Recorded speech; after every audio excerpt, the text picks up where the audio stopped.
নমস্কাৰ স্বাগতম জনাইছো মই চক্ৰপাণী পৰাশৰ আৰু এয়া হৈছে আমাৰ বিশেষ অনুষ্ঠান হেঁপাহৰ ৰঙালী ৰাজ্যৰ বিভিন্ন প্ৰান্তৰলৈ আমি গৈছো আৰু আজি আমি উপস্থিত হৈছো এই কোকৰাঝাৰত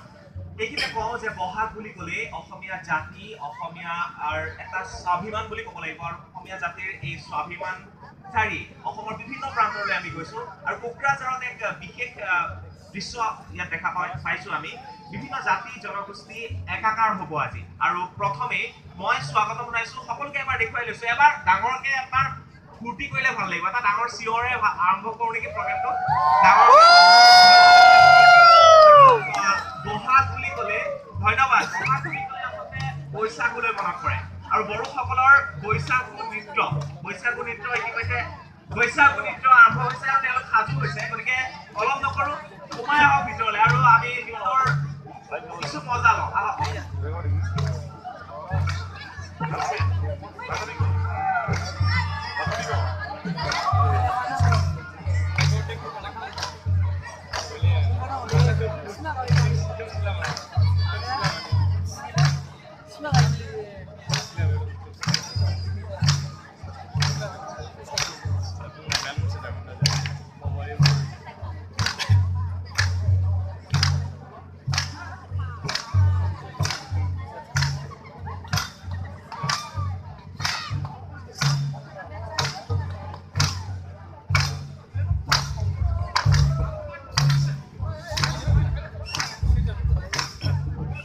Hello.